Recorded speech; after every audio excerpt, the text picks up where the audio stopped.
downplaying the impact. Former Alaska Governor Sarah Palin joins us. Good evening, Governor. Hey, Greta, how are you? I'm very well, and I've been looking at the numbers from 2008, 2004 in the evangelical vote, and I see that in many of the swing states it's like 25 to 30%, so not an insignificant group of people to be if you're running for office. And I'm curious, your thoughts, will they go out for Governor Romney this year? You know, I think that after many of the faith-based community witnessed what happened at the DNC, at the Democrats' convention those months ago, where for the first time in America's history, the reigning political party tried to boot God out of their written platform, I think that riled up some of the faith-based community, and they decided that they're going to come out and exercise their right to vote. And certainly, you know, I hope that they will, because some surveys show that only about 50% of the Christian population is registered to vote, and only about half of that registered population actually shows up to the polls. So it's a strong voting bloc. It's very inclusive and quite tolerant, as opposed to what the mainstream media wants people to believe about that Christian voting bloc. Well, what Ralph Reese says is that this year they have the largest voter registration, voter mobilization, get out the vote effort. And I know that you did a robocall for his organization, as well as some others did. And it's almost been sort of I haven't heard anything about it, and I wonder if it's sort of as we examine what we think is going to happen tomorrow, whether we've taken into account that there is this 26% of the vote in 2008. I wonder if we're paying enough attention to this vote.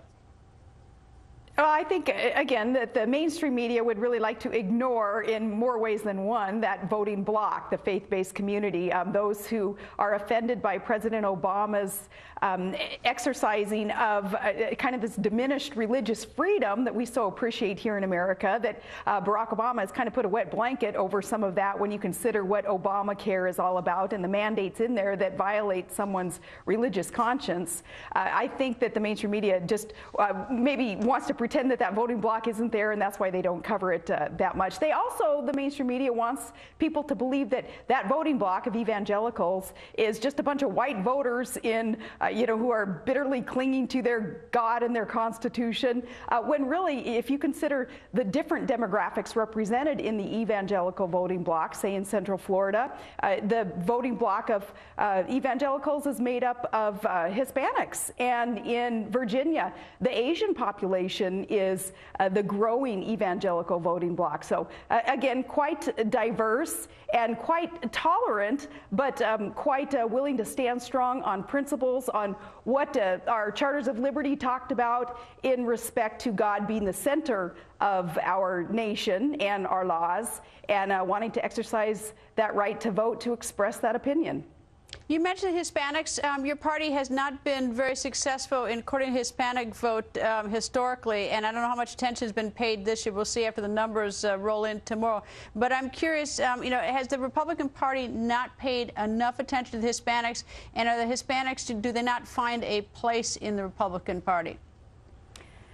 The Hispanic population certainly should feel welcome in the Republican Party. So many Hispanics are so pro-family, they're pro-life. They agree that a child is the most wonderful ingredient in a sometimes mixed up world that we are in today, and that is much of their foundational belief in being pro-life. They want economic opportunity for themselves and for their children in order to be allowed a good job. So the planks in the Republican platform represent the things that can provide those things for Hispanics. Now, as for strategy and the hierarchy of the Republican Party, how they have reached out to Hispanics, I can't even answer that, because I don't know what the hierarchy in the party actually does when it comes to strategizing in that respect. But certainly, Republican Party is a large tent. You know, as I talked to you, I met you 4 years ago when you were on the ticket. Actually, I actually met you in 2004 when you were mayor of Wasilla, coincidentally, when I was covering the Republican convention in New York. But I'm thinking, as I talked to you, boy, 4 years went fast, didn't it?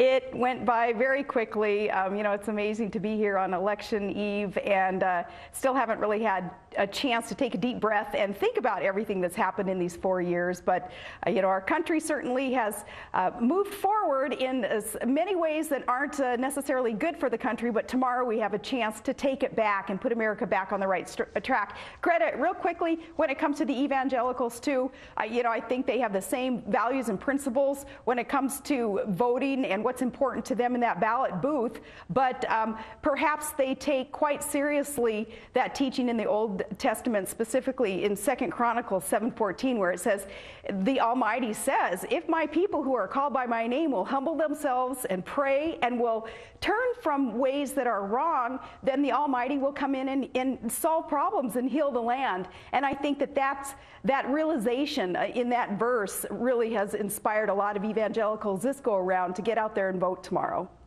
Well, Governor, you and I'll be on tomorrow night for a few minutes to discuss the returns as they come in, so I'll see you tomorrow night. Thank you for tonight, for appearing tonight. Thank you, Governor. Thank you. And in 1 hour and 20 minutes, the polls opening in 2 towns in New Hampshire.